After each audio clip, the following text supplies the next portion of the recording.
So if we unpack that a little bit, how would you advise, especially some of our new therapists that are in the industry, if they've got a client that's in the treatment room who starts crying? Yeah. You know, the first time that happened to me, I was just kind of like, what did I do? I'm trying to think It's like, your fault. sort of, I must have done something wrong maybe, or something like that. But I was very lucky in that I had training in basic counseling processes and basic sort of compassionate empathy and things like that prior to going to massage school. But really the thing that you just need to do is to just be with that person and let them know whatever is going on is okay. And you're just going to continue to be with them and do the things that you're doing. If they want to talk, oftentimes they may want to talk, but you just can be there to listen for them and just avoid the urge to try to, fix things, tell them what to do, give them advice or that kind of thing, because it can be tempting to want to do that. But that's where we really need to kind of keep ourselves in our track. Yeah, it's a good point. I know that if I have people who have an emotional meltdown on the table, that the first thing I try to do is stay in contact, like don't move my hands off their tissue, so that we've still got that intuitive connection and that chemical connection between the touch of the skin, and just get them to breathe. Yeah. Mm-hmm. Yeah. Try to use a Yeah. breath. And again, sometimes it's very simple. You don't necessarily have to be doing a lot of things. Just simply being with them in that therapeutic context that we've created is often very helpful and really what they need. Yeah. So the message there is, don't try to jump out of scope. Don't try to be something that you're not. Don't talk, encouraging them to get out of a place that you're not in a skill set. So that's really good. They're powerful words, especially for our new therapists in the industry, and also people that kind of, sometimes you've been in the industry for a long time and then you start to get a little bit slack now. Good day, everybody. And it's my pleasure today to be able to invite Whitney Lowe from, I originally said Alaska, but this is a take two for us. So now I know that it's in Oregon. That's correct. In what we call Central Oregon, right in the center of the state here. Yeah, and we're going to be having a bit of a chat about all things education in industry, a little bit more on some stuff like placebo, because that's a hot topic in my mind. Something about the COVID, which is current, and a little bit about therapists and how we can mentor them through as easily as I can. So welcome to the podcast, Whitney, and I'd like you to maybe share some of your expertise. How did you get involved in the industry? Yeah, so I've been in the massage industry for a little over 30 years now. For me, it started back in the mid-'80s when I was in graduate school studying psychology, and got very interested in sort of the mind-body connection and alternative health and that sort of thing, and had this idea that I wanted to learn more about the body. And so I was going to take a little break from my graduate school program and go to massage school. And I had gotten really interested in the idea of massage at that point. And with the idea that I was going to go back and finish my master's degree and become a counselor. But once I went to massage school, it's like the story that happens to so many people. You get hooked. And I certainly got hooked in the field and never went back. After that point, I've been doing massage stuff ever since, just because I think it's such an incredibly diverse and wide open area with so many opportunities for people. Yeah, it sure has, isn't it? It's a segue to so much more than just doing massage. Interesting that you mentioned about counselling, because I think we said the role of counsellor in massage as massage therapists is something that we don't believe that we have probably the skill set. Is that correct?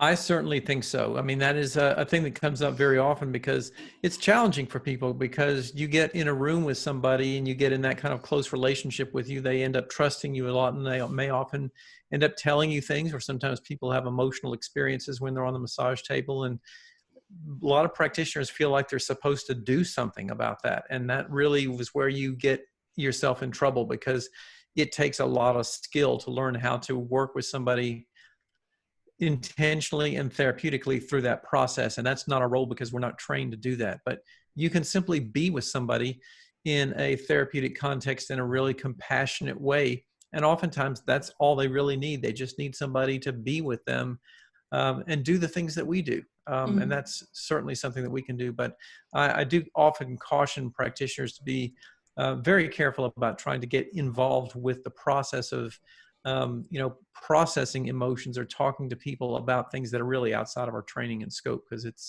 it can really backfire in a bad way. Yeah. So if we unpack that a little bit, how would you advise, especially some of our new therapists that are in the industry, if they've got a client that's in the treatment room who starts crying? Yeah. The first time that happened to me, it was just kind of like, what did I do? I'm trying to think, It's like, your fault. certainly I must have done something wrong, maybe, or something like that. But I was very lucky in that I had training in basic counseling processes and basic sort of compassionate empathy and things like that prior to going to massage school. But really, the thing that you just need to do is to just be with that person and let them know whatever is going on is okay, and you're just going to continue to be with them and do the things that you're doing. If they want to talk, oftentimes they may want to talk, but you just can be there to listen for them, and just avoid the urge to try to, fix things, tell them what to do, give them advice or that kind of thing, because it can be tempting to want to do that. But that's where we really need to kind of keep ourselves in our track.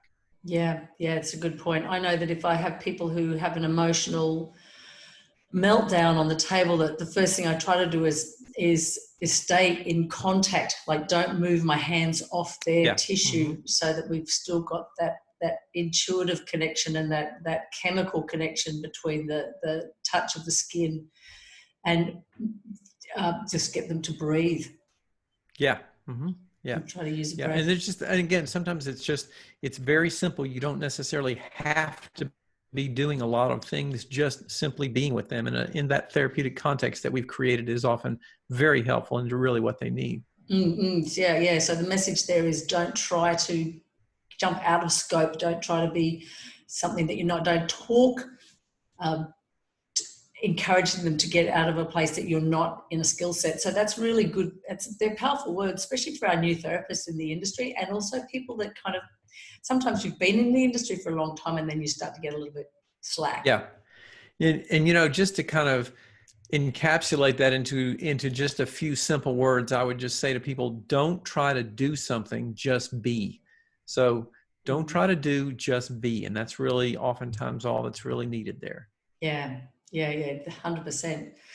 And I'm dying to get into the background here for people is that we had this beautiful conversation last week, and I forgot to hit the record button. So it's blessings for Whitney to come back and go through this. But part of it was talking about the placebo effect on some stuff.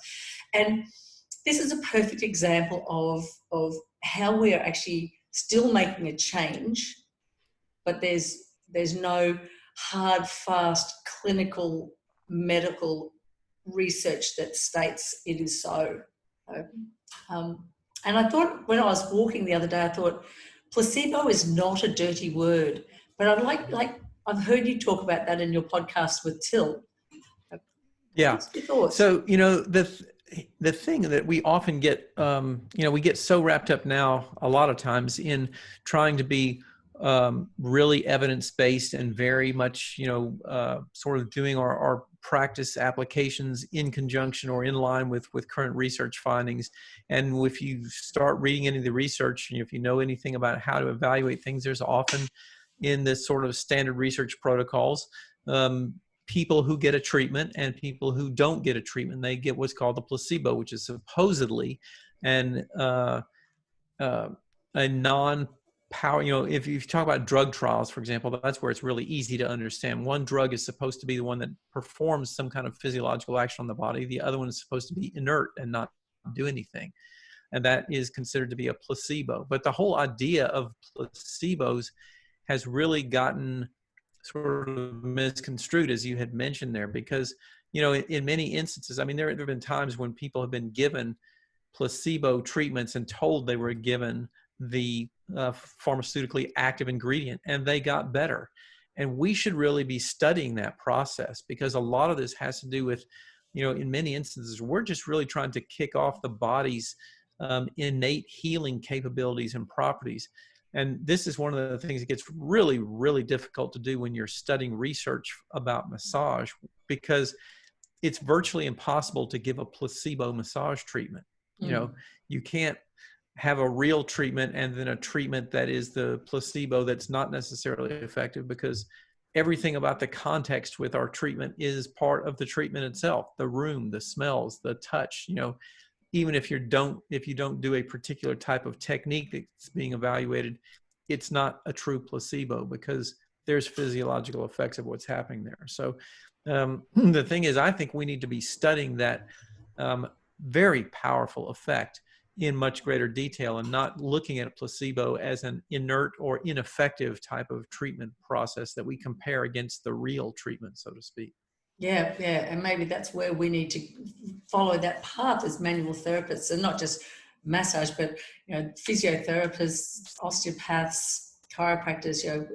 The gambit goes forever. Even personal trainers. Like that the will of someone to do an exercise that they could not naturally ever do. Like they can't do a 1 RM rep on something that's a massive weight, and then the brain is so powerful that how do we measure those? Yeah, absolutely. Yeah. So very, very difficult to measure and quantify, but we also need to look at the components of that and recognize that it does have inherently within it some very powerful actions that can occur. Yeah, exactly. So what got you into education? How long have you been teaching, training, writing books? Yeah, so that's been since the late 1980s. So again, close to 30 years on that aspect of it as well. And that really kind of accidentally came about. I don't know how massage education has evolved during that time frame where you are in Australia, but for us, it's certainly at that time in the late 80s and early 90s, there weren't really any teacher training programs in the massage schools. And oftentimes it was just, well, you'd been on the staff for a while and maybe you were helping out in some classes, so you got thrown into the classroom with no training whatsoever and no really guidance about how to do good, effective training activities. But, for me at that time, I was scared and nervous. This is kind of funny background behind this is I have always appeared to be a lot younger than I am. And when I started teaching, I was in my, let's say, mid to late 20s, I think it was. But I looked like I was like 17. I mean, I really looked like a little kid. And You still do, Whitney.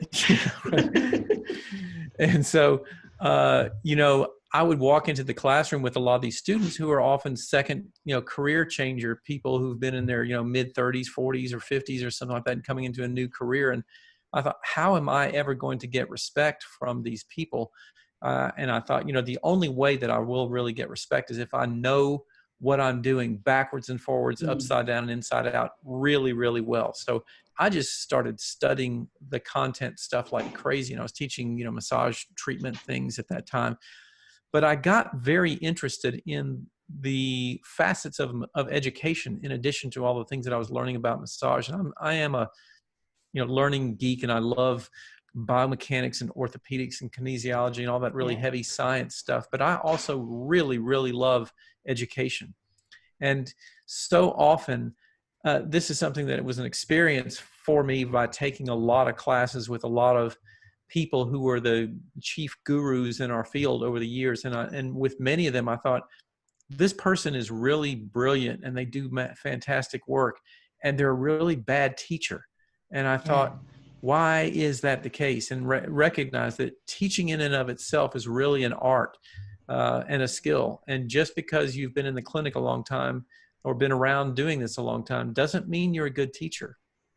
And so I started studying a lot about learning theory, instructional design, learning science, neuroscience, those things that are all part and parcel of what makes education work and what makes good training work. And I really started bringing those things into both the classroom and then a number of years later when I got into online education, looking at this from a totally different perspective through the whole lens of multimedia learning theory and how people learn online, which is very different from how they learn in the classroom. And once again, began to look at how can we best teach the people in our profession through these different mediums, because Teaching skill makes a big difference in how well people get things out of what they do through our classroom and learning experiences.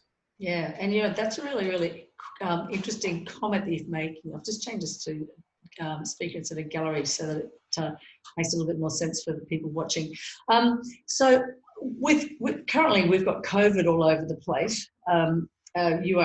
People won't be recognising that later on down the track, I hope, because it'll have been buried and gone. But what we've got now is that huge capacity for online learning. You've been doing online learning for, years now. And I've just started, I've had my online courses for the Chapmans, and we're starting to see people learning, putting more online content because of the incapacity for transport, for travel that we've got going on. Two things. One, you talk about the capacity for people to not pick up as much information during a 2-day workshop versus the capacity to skill set and layer in an online course. And I totally agree with you that. How do we get around the fact that therapists are also tactile and want to do most of the clinic technique is all touch-based? How do you get around teaching that kind of skill set? Yeah, so it really comes back to the ultimate question of what is it that you're trying to teach and what is it that you're trying to convey? Because if you are trying to teach a psychomotor skill, which is, a massage technique, for example, it is best learned in the physical environment where you can replicate that psychomotor skill and do it. And that's why, learning techniques is always going to be best done. Well, I shouldn't say always because I don't know what will happen in the future, but I can't see a situation in which, maybe someday with virtual reality we'll be there, but we're a long way off from that. The teaching and learning a psychomotor skill is always going to be best done in the classroom, because you have the opportunity to actually perform that skill, get physical feedback on it, hopefully have guidance and instruction from an instructor, and be able to ask questions and get refinements about that technique. So learning the movement itself is really what needs to be done in the classroom. The problem with our current structure of education for these kind of learning experiences is they're often scheduled in 2 and 3 day intensive weekend workshops that are 7-8 hours long. And there is something that occurs frequently for us called cognitive load, which is, there's too much content that a person is trying to either take in at one time or take in over time. And they really can't absorb a lot of that kind of stuff. But that's why, when we learn massage in massage school, it's done over the course of a long period of a training program. And that's why you get better. If you went to massage school 8 hours a day, 7 days a week, for 3 months, you would be so burned out and you'd lose 3/4 of the stuff that was presented to you.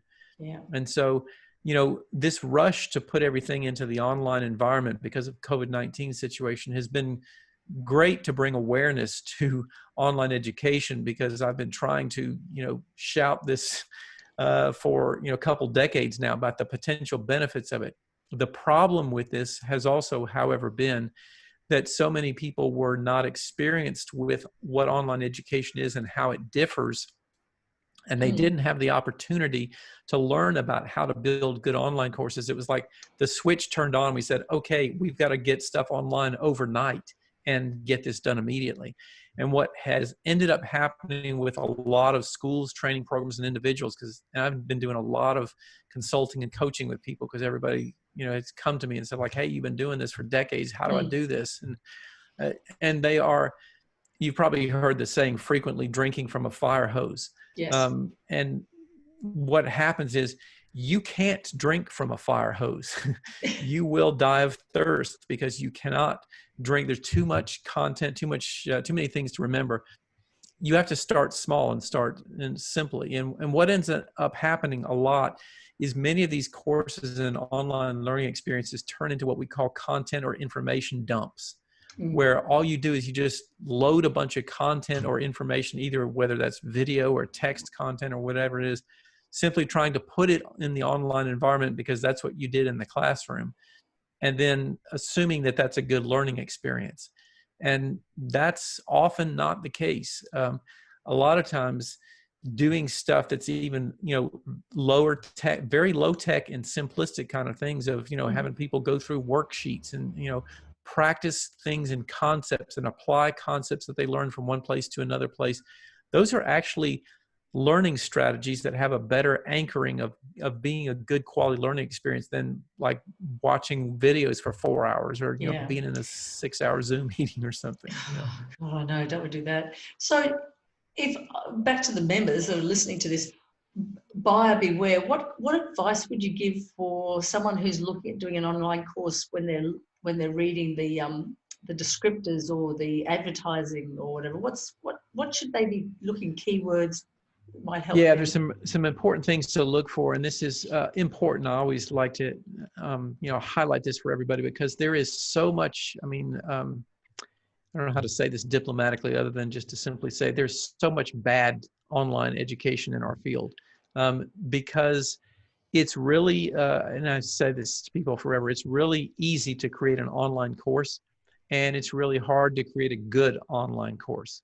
And that's where the challenge comes from. So a couple things that I would say to people to look for and to watch for is, first of all, find out who built the course. Is the course built by the person who is actually the teacher? Or for example, you see a lot of these situations where somebody just takes a bunch of content and they figure out how to turn it online, turn it into some online format, whether that's video or, PDF files. And then they just write a multiple choice test, just testing if you can memorize some things for very short-term memory at a very surface level. That's not a really good learning experience. If you have an opportunity to have a teacher and a facilitator involved with you where you go through stuff and you can ask questions and say, hey, I don't understand this, or hey, I want to learn a little bit more about this. Where can I go get some more resources? And somebody can answer your question and you can have interaction with them. That's going to be usually a lot better learning experience than just the passive content stuff that you have no access for anybody. So, ask some questions about who built it. Is there a facilitator? Is there the capability to ask questions? What do I do if I get stuck or have a question? Can I do that kind of stuff? Those are some really good initial questions for people to be looking into. Yeah, that's good. I know with my course, at the end of each module, they've got to hand in a video assessment of the application that they're doing. So that, and then if we go through Dropbox or Google Drive or whatever, then I'm actually responding at 1 minute and 26. When you have a look at that, have a look at their face. So that's excellent. Yeah, and see, that's direct feedback from the instructor, personalizing your interaction with them. It doesn't make up for what you would do in a classroom environment, but it's a really good method of connecting with people personally and giving personalized feedback on what they're doing. So that's great that you're doing that. The tough bit is that people go, oh, no, I can't get in front of a camera. I'm right. there. They have a meltdown. Right. So it's getting past that, which is a drama. Well, they're good tips, and I can see that that's where we're going to be going. Last week we were talking about the advanced education path for therapists, like once they complete their skills. We have, and you would as well, our associations have the necessity to have continued professional education, CEU, CPE, points, whatever you want to call them. Same over there, yeah? With your associations? Yeah, so some of it is professional associations and some of it is done by the state licensure regulations in terms of what people need to do requirement-wise. But yeah, very similar kind of process. Yeah. So trying to help people down those pathways, if you had a magic wand, how would you make that work? I want to learn more on lymphatic drainage maybe, or how would I? Yeah, the problem that we have is because there isn't really a designed curriculum for people, that people often end up taking maybe what they've heard was good, or what they what's popular or something like that. Sometimes it's because a teacher is popular because they've got a big advertising budget. They put a lot of ads in publications or magazines. That doesn't necessarily mean it's the best education. So right now, word of mouth tends to be pretty good in terms of asking around for people. What did you take? How did you benefit from this? And the thing that you also need to kind of look into and question about, and this kind of gets back to what we were talking about, is I have this thing I've referred to a lot with people where I call it Monday morning skills, because usually we go to these workshops on Saturday and Sunday. Oh, And, you come away with this sense like, oh, wow, this was great. This was so cool. And then I ask them now, Monday morning, what did you come away with that you can actually do in the clinic that's going to be different? And that kind of gets back to how much did you actually remember or do something that was really useful and valuable for us? Or did you just, were you kind of blown away by the wow factor because this instructor had a great reputation? They talked all this stuff that was really over your head and it sounded really cool. But when you came out of it, it's like, I have no idea what to do with this or how this is going to change what I'm doing. That's a big factor to be looking at. So, ask a lot of questions with people who've been in previous courses or other educational experiences about, did you feel like this really changed the way you work? Did it change something significant for you in being able to help you do things better, be more successful with treating clients, have better success rates or more good, beneficial outcomes, that kind of stuff? That's where the rubber really hits the road. Yeah, that's a good point. And, when you look at some of the Facebook support groups, whether you're a Facebook person or not, I still think when we talk about the forums, then that's a great avenue to go, look, I'm interested in doing strain, counter strain by somebody or other. Can people give me an idea on the concept of whether it was good, whether you could use it, whether the benefits outweigh the funds, etc. Yeah. So I suppose that's a great venue for therapists who are listening to this. Say that is a really good, and the thing that's nice about that is that now you can get input and feedback from people very geographically dispersed all over the place, which we couldn't really do so much before, which is wonderful because now you can get a lot more input and opinions from people.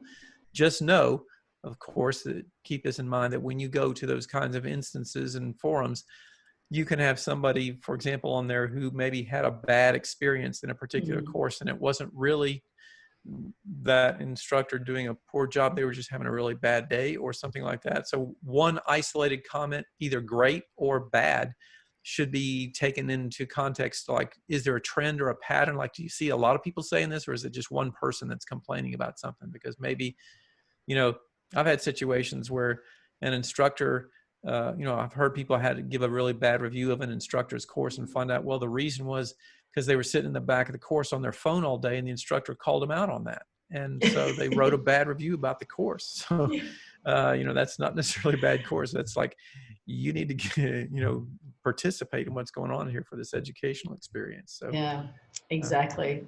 And I suppose that's a really good point for you guys out there when you're looking at and I encourage you to look at more advanced skills once you complete your diploma or whatever, advanced diploma or degree, whatever you're completing, right down to a certificate for it, and living more in the spa situation, that when you're thinking about doing something, ask for help like that. We have mentors that aren't in the strict term a mentor, but you can find a load of people that can give you mentorship in those forums. Yeah. And, this is a bit unfortunate, but it is just a nature of the beast. Now, I'll have to say this is my experience over here in the United States. I don't know if it's the same where you are in Australia, but the entry-level massage education teachers that people tend to have when they're starting school tend to be, I don't think, how should I say this? Maybe I'll just say that the continuing professional development, continuing education instructors, there is a great tendency for many of them to get really kind of hooked on ego because you got a lot of people who may be paying a lot of money to come see you and kind of put you up on a pedestal to a certain point. And some people let that get to them, and really kind of that personality thing can come out in the classroom and really be an impediment to good education in the classroom. So ask around too about, the personality of the instructor, unfortunately, does really make a great deal of difference in how good that learning experience is going to be. And unfortunately, there are a lot of instances where some of the instructors, especially on the continuing education circuit, can have a pretty good ego that becomes an impediment to good education in the classroom. Yeah, I agree completely. We see that at school. You'll have a child who's average in year after year after year development, and find a really a teacher that they love, and all of a sudden all of their grades in that year have excelled. So Yeah. Yeah, and so you the see it right all the time. person can really can just really set you off and get you going and just help you accomplish so many things, get very motivated, and that makes such a difference. And in doing teacher training programs with instructors, I constantly emphasize with them, and this is another thing that's about instructor skills and abilities, and pay attention to the way the instructor treats individual students in the classroom.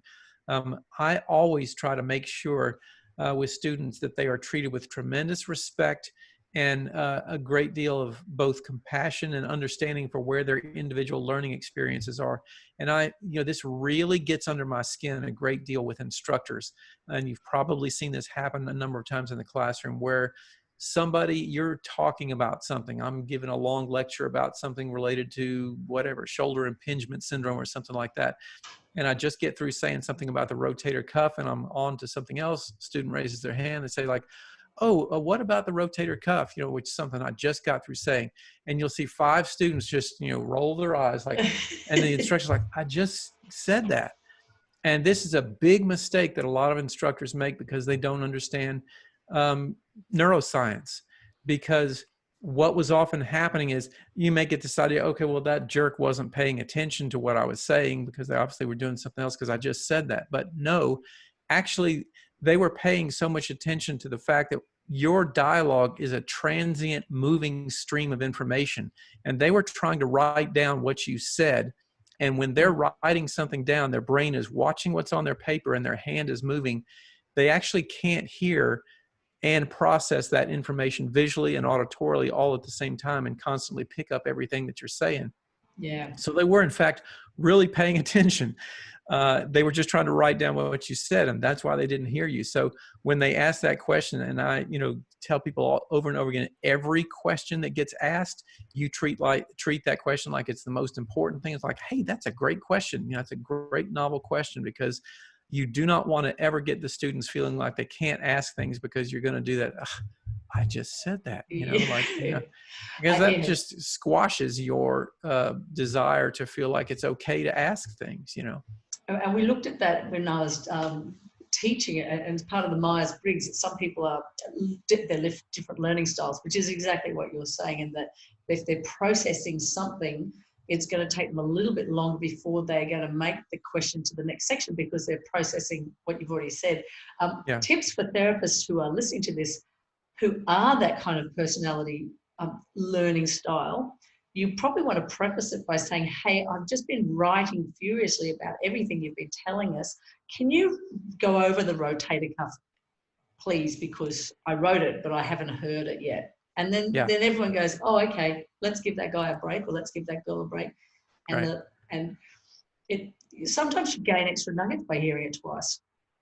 Well, you absolutely do, because and this again is a matter of reinforcing content. Again, this goes back to the neuroscience of learning. It's a repetition process of hearing those things again and solidifying an understanding of that. It moves from what we call working memory into long-term memory more effectively with repetition and spaced time between the times that you interact with those things. So these are all fascinating aspects of presentations too, and how to do a good presentation and how to get content delivered in a way that people will be able to do something with it and engage with it later. So the teacher really matters. The quality of the teacher and their understanding of instructional concepts really does matter. Yeah, probably as much as the content, really, when it comes down to it. Yeah, I know if someone goes, if I've answered something and somebody asks again, I'll go, okay, that's actually that comes back to me because I haven't been able to give that information to a level that everybody's understood. So I would never take that as their bad. I'd go, okay, let me work out how I can answer that in a better frame. Yeah. And the instructor really needs to remember that the way knowledge is constructed and the way our understanding of something is constructed is the longer you've been immersed in something and the greater your wealth of knowledge about something is, the quicker you grasp a concept because you can relate it to prior learning. So when I try to explain something to somebody, I might be explaining it really fast and quickly because I've already got all this base knowledge that I'm assuming is present with them there. And that's why a lot of people, a lot of instructors will often answer something and the answer goes over the student's head because they're assuming that some of these things are here that really aren't.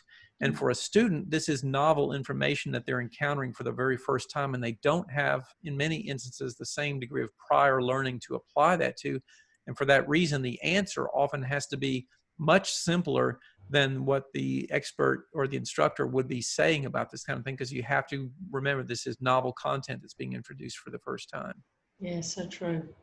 What's your thoughts about having mentors? How do we I mean, I truly believe that the people who have been in the industry, who have got decent skill sets and compassion and patience, should have the opportunity to maybe assist the newer people through. What's your thoughts on the pros and cons on mentorship in massage? Yeah, I would have to say I find it pretty hard to find any cons about that. It's just there's so many pros and benefits to that, mainly because our educational structure is such that we have a relatively short period of training and we have a much longer period of getting better and real life skill sets after we get out and practice. And a mentor can really show you the ropes of what happens in real practice so much better, because you're just not prepared for some of these kinds of things when you're in your entry level training. So having a professional mentor and somebody who's been there and can kind of show you and give you guidance there, that is just, it's invaluable. So beneficial for people. And I've tried to, over the years, well, I've had mentors that were great teachers to me that taught me and showed me things, oftentimes by example, in ways that I just couldn't have learned them any other way. And have also tried to pass that on both to clinical practitioners as well as educators, mentoring and showing them, ways to do things and build those skills over time. But so much of the mentor process is informal education that's often built on watching things done a certain way or seeing things being done a certain way and just say, hey, that's really good. I like that. I'm going to try to do that kind of thing. And that certainly is invaluable.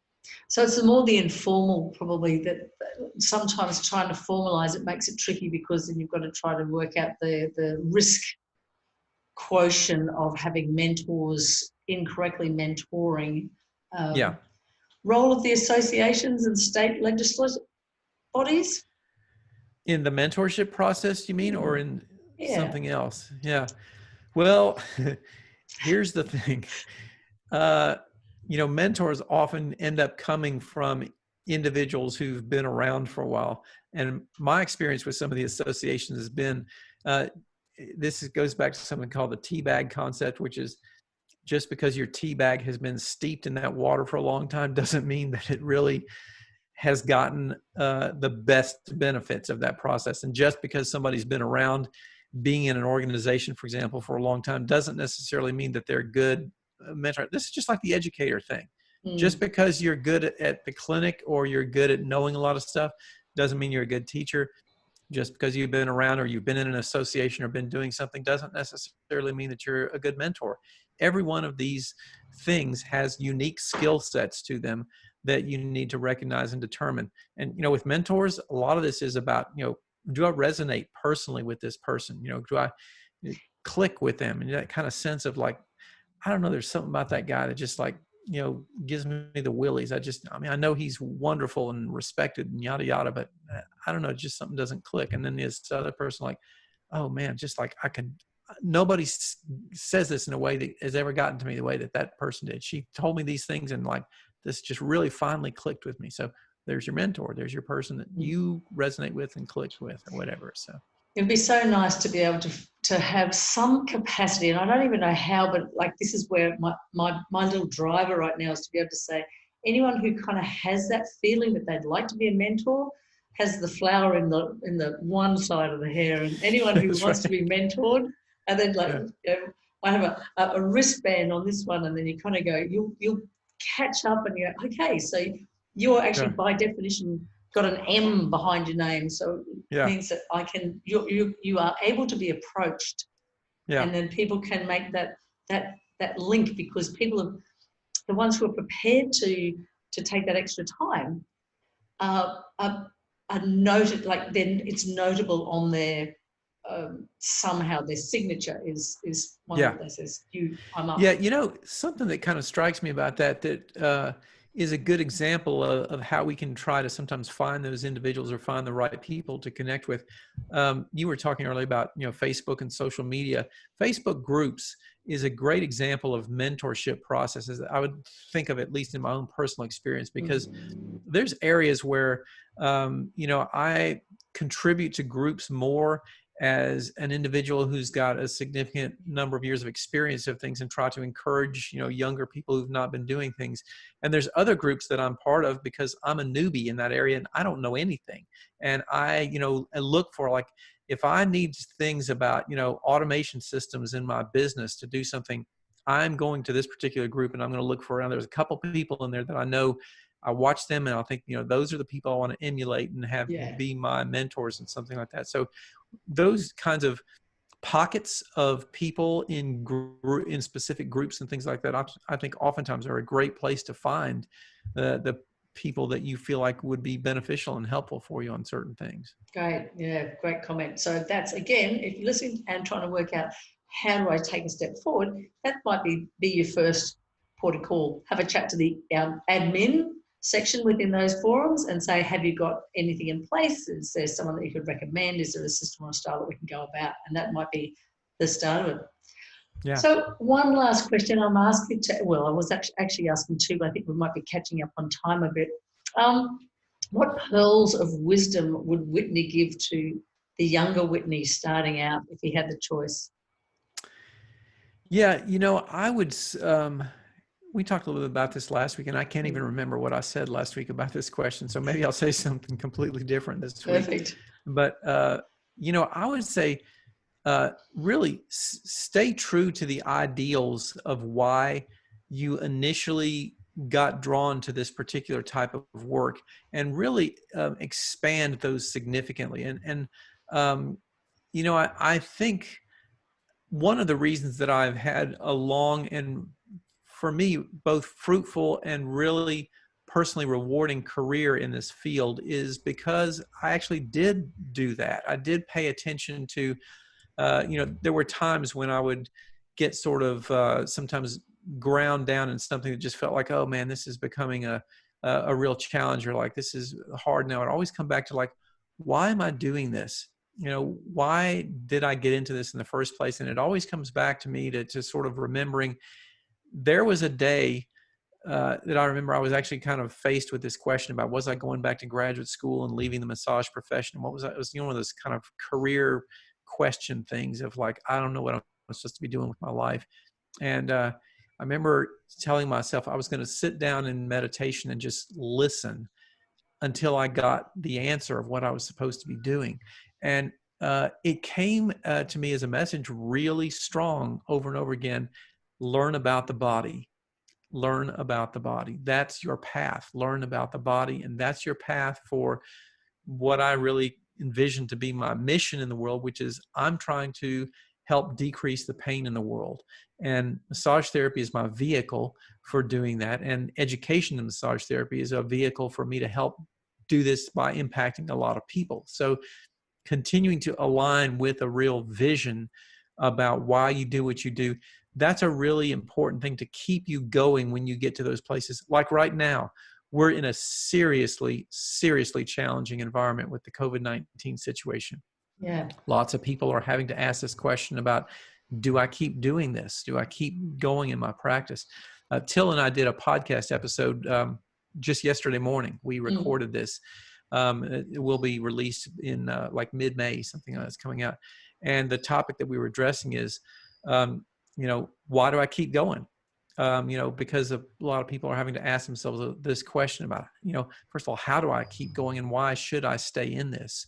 And we really talked in a good bit about these things, like what are the things that give it personal meaning and reason to stick through the difficult times and the difficulties about what we're doing. And I think just when you can connect with your mission behind what you're doing in a way that really lets you remember why you got doing this in the first place and why you would live through some of these difficulties, then it'll help you get there, I think. Yeah, exactly. So, and that's one of the big things. I'm in a business support group and I've been for almost 12 months. But the first thing we had to do is sit down our mission, vision, and values. And it was something that it's not just it's a living document. So you've always come back to your values. What was my original values? Are the values still the same? Have I? Yes, they are. Great. So the passion to help, the healing, make people feel less pain. Are the steps the same? And then be mindful, how am I going to change those steps now? What does it look like now? So is it looking like telehealth? Am I sending emails to my clients instead of getting them to come in? Am I getting them to work with their husband or their partner? And we have a conversation like this, and I go, okay, so you can't move your shoulder. I want you to get your husband to do some glides or whatever. So Yeah. Just redefine your passion, Mm-hmm. and it should make it happen. Yeah, right. So we get innovative. We get innovative at this point in the game, and we also, keep asking ourselves and looking back and trying to reconnect with our purpose and our mission, because there's a lot of people going through some really, really difficult stuff right now, and having to be under very serious economic pressures, and then trying to ask the question, what is this going to look like when we go back to work? And our work is going to be very different in the kind of environment that we're going to have to go back to. So very, very challenging for everybody. And country by country, I mean, we're getting JobKeeper and Job Seeker awards. So our massage therapists from next week will start getting $750 a week if their income's dropped by 30%. Oh, so nice. Yeah. We've got that in space, and the Canadians, I think, if they total loss of income, then they get similar amount, $1,500 a fortnight, I think. But I don't think that you have the luxury over there in your financial model with the states. It's been a mess. It has been a mess. They've come together with a couple of programs that were aimed at keeping small businesses going, but especially the independent massage therapists and people that were independent contractors have fallen through the cracks in a really awful way in many situations. It's just been a real mess over years. So I feel tremendously for many of those practitioners whose livelihoods and personal situations are just really challenging and really dire right now, because it's serious. So I suppose if that's one of you, again, this is the time to reach out to the forums Facebook forums that you, and reach out to friends. The way to virtually talk to people has saved a lot of people. Like, you may not get touch, but you can actually have visual communication as well as auditory, and take the time to listen to some of the free content that we've got. I know that you, Whitney, and Till have the Thinking Practitioner, which is an amazing podcast service. So take this time you might not be able to be generating an income, but at least you can generate education learning. Absolutely. And that's going to benefit you in the long run when you get back to work, because many of these people are, have not had the time to do some of these things for personal enrichment. And this is the time to take advantage of those things as much as possible, I think. Yeah. Well, Whitney, I won't hold you up any longer. I'm sure it's evening for you, so you're going to be. It is time for me to go make dinner here in Central Oregon on our Tuesday evening. How lovely. Well, thank you so much for coming. I'm going to put down the links to the Thinking Practitioner, the podcast. If people want to have a look at some of your online courses, what's the website that they could go to? Yes, absolutely. They can find us and information on our coursework at academyofclinicalmassage.com. So that's academyofclinicalmassage.com. Perfect. And I'll throw that down in the links when I pop this up onto YouTube and then pop it up into the portal. Whitney, sounds good. Thank you so much. It's been an absolute pleasure. Twice. Absolutely. Always a great pleasure. And I enjoyed it just the second time just as much. So we got into some different topics this time too. So I know. Yeah. So good great stuff. line of thinking. Thank you so much again. Okay. Absolutely. Bye. Hey guys, thanks for sticking around to the end of the video. I really appreciate it. What you could do is you could hit the subscribe button if you haven't already. When you're ready to take the next step, why don't you click the link below and get into more information about my mentorship program. and I'll see you on the other side.